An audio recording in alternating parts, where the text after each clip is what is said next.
सब वंदे मातरम के 150 साल पूरे होने पे मुझे इस चर्चा में भाग लेने का सौभाग्य प्राप्त हो रहा है, उसकी मुझे बेहद ही खुशी है।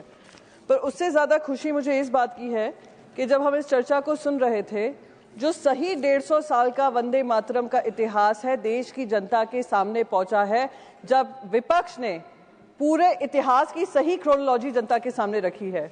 मैं देशवासियों से अपील करूंगी कि इस चर्चा को ध्यान से सुने और जो व्हाट्सएप हिस्ट्री 2014 से चालू हुई है, जो मैं कहती हूँ जो उससे प्रभावित हैं, जो उससे पीड़ित हैं, वो जरूर इस चर्चा को सुने, क्योंकि सही इतिहास जनता के सामने जाना बहुत जरूरी था और ये इस चर्चा के माध्यम से हुआ। मैं तो अब आपके माध्यम से सर ये भी रिक्वेस्ट करूंगी कि क्विट इंडिया मूवमेंट पे चर्चा हो, स्वतंत्रता संग्राम पे चर्चा हो, और वो सारी चर्चा जो 2014 से धूमिल करने की कोशिश की गई थी वो सारी चर्चा का विषय बने। जैसे ये जो इतिहासकार हैं व्हाट्सएप हिस्ट्री के माध्यम से व्हाट्सएप हिस्ट्री फैलाते हैं, उनका करियर का दी एंड हो सर। और मैं हैरान थी जब कहा कि भारतीय जनता पार्टी वंदे मातरम की चर्चा करना चाह रही है।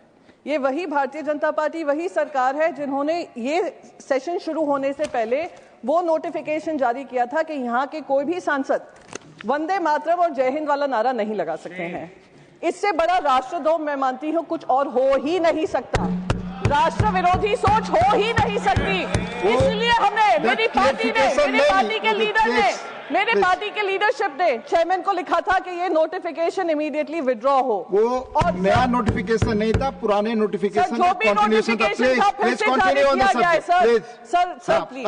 हाँ सर, वंदे मातरम, हम तो वंदे मातरम की चर्चा करने आए। मैं सवेरे से बहुत सारे भाषण सुन रही थी उस तरफ से जो वंदे मातरम की जगह वंदे भारत की चर्चा करने को तैयार थे।